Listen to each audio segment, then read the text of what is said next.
other inspirational verses mga igsoon or verse mga igsoon diri gyapon ta sa Amos. Na isgutan na to nasa Amos 8:11. Then karon ano po ta sa Amos chapter 8 verse 12 mga igsoon. Sunod lang nga verse. Ingon po diri mga igsoon, and they shall wander from sea to sea. Katotong ganina sa famine to sa pulong sa Ginoo mga igsoon.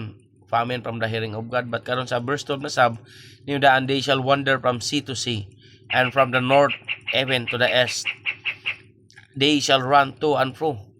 Balik-balik na lang to seek the word of the Lord and shall not find it. Mamaning ingon kay na may famine nga nahitabo. May igsoon sa verse 12 sa ubos gi-explain po diha nga sila magkuan na nagtibulaag na may igsoon adto dito adto diri pangita bisan asa na lang mga igsoon. Balik-balik sila pangita sa pulong sa Ginoo mga igsoon. Kaya naman sila bisan na sa ila but nadal naman sila sa hiring mga igsoon. Dili naman sila makadungog, dili na sila makadiscern unsa na ilang kuan himo mga igsoon. Labi na sa pulong sa Ginoo, na din na sila maminaw. Bungol na sila kung mga baga mga igsoon. Yung pada searching for the Lord requires a genuine heart and thirst for truth. Kinahanglan kung mag-seek tada sa Ginoo, atong i-search ang Ginoo mga igsoon, kinahanglan na nga tinud-anay ang atong kasing-kasing mga igsoon. Then dapat uhaw tas kamatuoran yun. Anong kita gyud mismo ang mukuan ba inganyo mo dot mga igsoon nga mangita.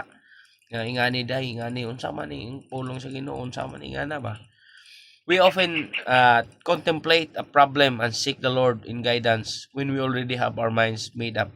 Kaya usay ka nang maghimo-himo na lang tabang mga igsoon nga kanang kuantag mga problema, maka-create na lang tag problema mga igsoon nga say ingon nga mangita tas Ginoo but dili na di ay wala na ingon pa dia kuan na buo nang atong una-una usahay ba nay atong mga butang nga himuon ba nga kanang dili na ta kanang mangitag kuan sa Ginoo, kanang counsel sa Ginoo ba di na ta mangitag counsel sa Ginoo. Gusto na to nga ingani na yung buhaton, okay na ni ingani na ko ngana na wala naman kay wala bisag kinsay mosulti sa imo di na magkamaminaw mga igsoon. Labas sa tanan kung pulong na sa Ginoo ang isgutan do na bungol na ka kumbaga mga igsoon. Yung padha we ask the Lord for direction even though we've already decided to take the path we want. Napayusahay nga ato pang sumangil patag kuan kanang mahimutang kuan ba mangita patag guidance sa Ginoo, mangita patag mangutana pa tas Ginoo kung unsa ba ni okay ba ni but ang ato day gyapong desisyon is ang ato gyapong matuman. Ingana ba nga kuan na ba kanang murag wa na ta manhid na ta kumbaga mga igsoon. Kibali gihimo ra kana to katawanan ng Ginoo, gihimo ra kana to binuangan na to ang Ginoo ba mga igsoon kay laparehara gud ana nga naay sa tao ba atong example no.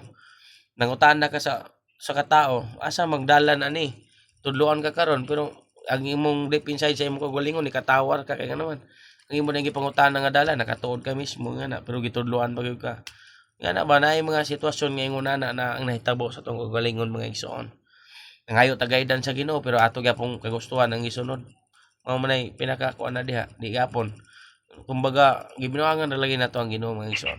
We must surrender our minds and prepare to listen or we will not find the Lord mga igsoon. Kinahanglan gyud ay atong i-surrender ang atong mga panghuna-una then kinahanglan willing ta nga maminaw mga igsoon unsay mga tambag unsay nasa palibot willing ta i-open nato ang atong igdulongog mga igsoon kay para dili tama ingon dito sa ibabaw nga verse nga famine dunay kauhaw kagutom sa pulong sa Ginoo mga igsoon kay nga naman kung di ko ta maminaw lagi, di ko na to makaplagan ang Ginoo mga igsoon. When we sincerely seek Him, we will not always see and hear Him mga igsoon.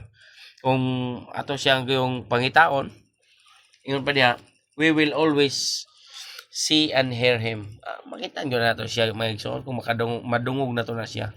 Sa una sa ila is personal, madungog nila, makaistorya nilang Ginoo. But karon sa ato, maistorya ka po na to siya through the Word of God mga igsoon. Dadiha ta maka-create og connection labi na sa kanang pag-ampo na nato labi na sa kanang pagbasa nato sa pulong sa Ginoo makakonekta ngay nga ni day ang gibuhat sa Ginoo nga na ba matudloan ta diha ta mamay-mayan ma-edify ma-instruct ta mga igsoon, ma-rebuke nga na mao man ay pulong sa Ginoo mga igsoon diha.